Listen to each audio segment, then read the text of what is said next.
How's it going, guys? My name is Voss, and if you're new to the channel, thank you so much for stopping by. If you're not new to the channel, that is my 2013 Melbourne Red M3 6-speed manual, and today I'm going to break down 5 things I love about it. So let's get to it.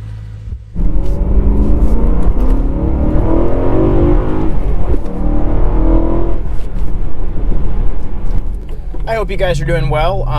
It's like, I don't know, 25 degrees right now. I thought it was 30. 25 degrees, and it's about as good as it's going to get for Ohio right now. So I wanted to give, now that I've had this car since really, I guess, the beginning of January, and we're in the middle of February, getting to the end of it. So I want to give a quick update and break down 5 things I absolutely love about my not just mine, I guess, the E92 BMW M3. So let's get to it. All right, step 1, its design. I know it's a common one to say, but personally I think most BMWs look really good, especially the older ones. And just the 3 Series generation, from the 30 to the 36 to the 46 to the 92. The F80, the newer one, looks good, but it's not my, I don't know, the 92 is where I kind of draw the line. But man, the looks on this car are amazing. They're out of this world. Whether it's the bulging hood, or everything's subtle, or the full carbon fiber roof, everything on this car just looks so good, and it's aged perfectly well. This is a 2013 model, so you know we're in 2019 now, so it is a 6-year-old car, and it still looks amazing. Personally, I like its looks better. I think the M4 is a little, I don't think it looks as good, and I think the M3 still looks pretty good. I wish they would have never jumped to getting rid of the coupe M3s and have kept kind of the way they had the older ones, but overall the looks of this car are just fantastic. So the second thing I love in the E92 M3 is the exhaust note.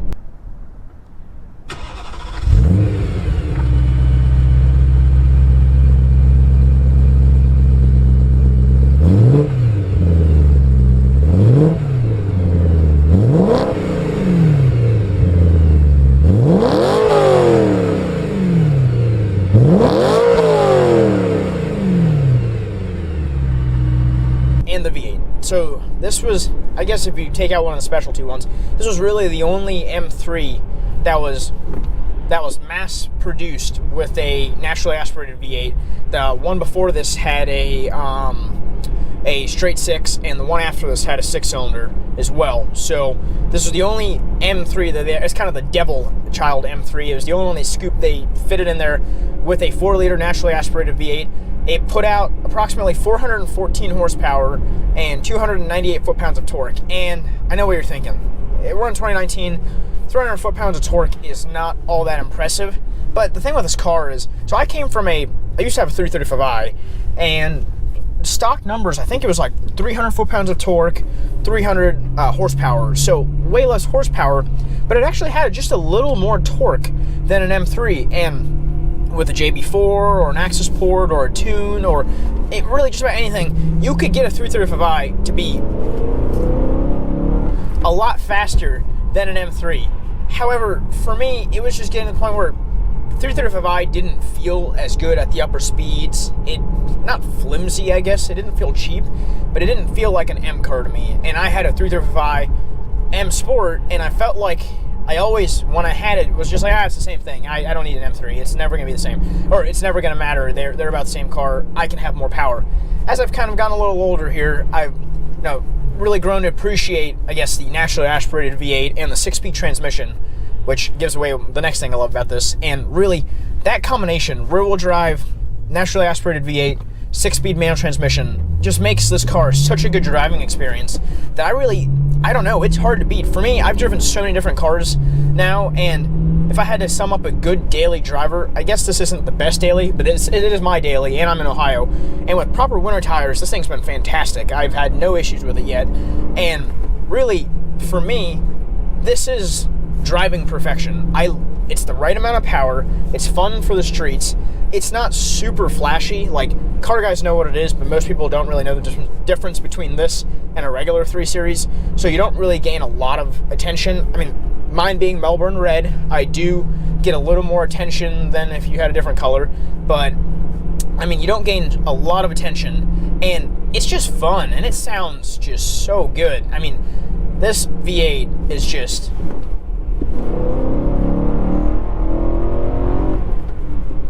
Did I mention it revs to about 8,300 RPMs, which is also amazing.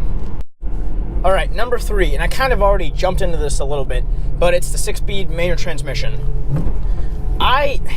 When I started my search, I really wasn't gonna get a manual, and that was because having a manual 335i, I really liked it. Whenever I got stuck in traffic, whenever I was in stop and go traffic or anything really, and I was constantly shifting gears, it was getting kind of annoying. And then I got a daily driver that was a manual as well. It was my Tacoma at the time. So I'm like, I don't need 2 manual cars. I'll get an auto one. And DCT, I've never driven an M3 in a DCT. However, after just all of narrowing down my search, I found the perfect M3 that had a VF, or not a VF, sorry, an ESS 625 horsepower supercharger on it, but it was a DCT. And I was this close to pulling the trigger. And after talking to some of my car friends and some of the guys on Instagram that are in the M community, they're all like, no, you gotta get the manual. The DCT is faster. It's faster in just about every category, but they're like, listen, it's not really just, and I agree with this, it's not just about the speed, because if I wanted to go fast, I would have just modded my 335i, but it's about the driving experience. And personally, the manual, like I was saying, paired with rear-wheel drive, paired with the V8 in the front, is driving perfection. I cannot stress to you how fun it is. It just sounds so good. Like it's hard to beat. So the 4th thing I love about the M3, and that's really, it's how drivable it is, how daily drivable, and I don't want to say practical, because practical and V8, naturally aspirated V8 that revs to 8,400 RPMs shouldn't really be in the same word. But honestly, this is a pretty practical vehicle. Like I said, I live in Ohio. I've been daily driving this thing for the better part of a month. I bought it with about 11,700 miles. I'm almost at 14,000 miles. And so, I've been putting miles on this vehicle, and it's been nothing but good. And it hasn't got me stuck in the snow. I haven't had issues, and I take good care of my vehicles, so that's part of it. But I mean, it has just been so comfortable. I bought it in Michigan, so I drove 3 hours back home, and it was very comfortable then. And then I drove back to Michigan for the car show, and that was a 3-hour drive there and back. And that whole weekend, I mean, I did that in 2 days. So it was, like I said, practicality is actually very, very good in the M3, surprisingly. It's rated at 14 city, like 18, 20 highway, or something right around there.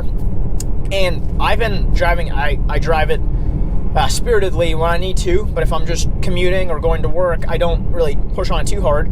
But I've been getting almost 19 and a half miles a gallon, so really, combined with my driving, I don't really mind that, and I'm having a heck of a lot of fun in this car. So it is rather practical compared to, in that price range. I mean, I could have gotten more of a up-tier sports car. I was considering getting an R8. I was considering getting something else like that, but really, it came down to, I wanted something that was iconic and practical, and this has a very, very big trunk. Honestly, bigger than the R8's ever going to have. And this is really just a 3 Series with a V8 engine in the front and a 6-speed transmission. So I've been loving how comfortable this thing has been on road trips, for day-to-day use, for daily drivability.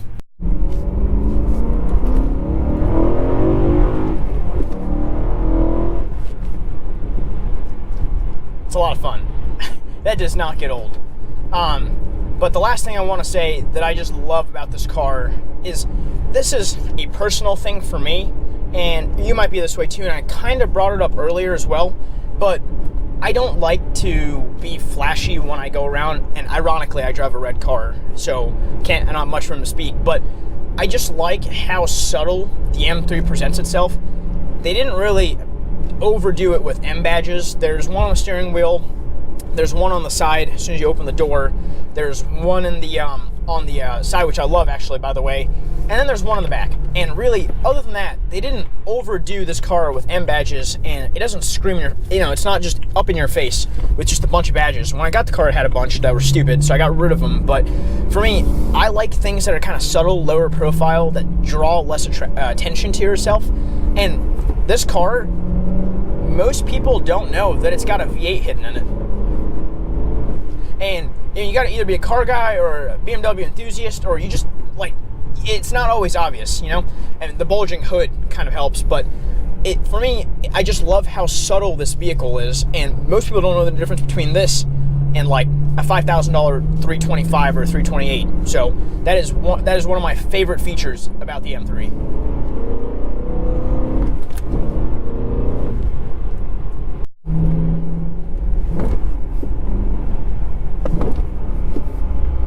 Alright guys, if you enjoyed that video, those are the 5 things that I like about my M3. Now, it's going to be different for you, but for me, you know, the way it sounds is just out of this world. The V8 in the front, the subtle appearances it's got, like the M badges on the side, the carbon fiber roof, the inside, kind of the exposed carbon fiber for the dash trim, little things like that, it really speak to me. And I don't know, I can appreciate a vehicle that doesn't try to be in your face like a lot of flashier cars, but it's got a lot of power, it's a lot of fun, you know, it's very daily drivable, it's great, you know, and I've had no issues with it. So if you've enjoyed this video, please smash that like button and turn that notification bell on. Share this video.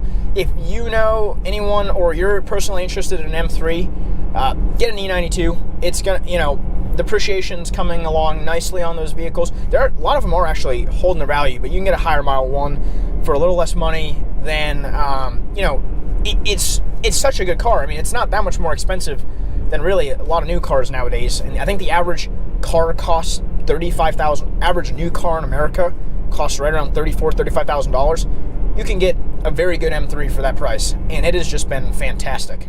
One last thing I want to talk about before I hop off here is we are right around 250 subscribers, which when I started doing this, I really had no, I guess, preference, or I wasn't trying to do anything other than the fact of just I enjoyed making videos. I've learned a lot. I didn't realize how much I enjoyed making cinematic edits and cinematography. So now that, you know, a lot of people do watch these and they enjoy it, and some of my videos, like my Tesla video, which if you haven't already, go check that out, has like 34,000 views, and it's about the Model 3 performance, and I have some pretty sick drone shots and other stuff that really, you know, made it look really appealing. And I try my best to make very good quality, higher quality content videos, and something I want to do is I love making content, and I want to share that love with you guys. So as soon as we reach 1,000 subscribers, I'll post the full details here.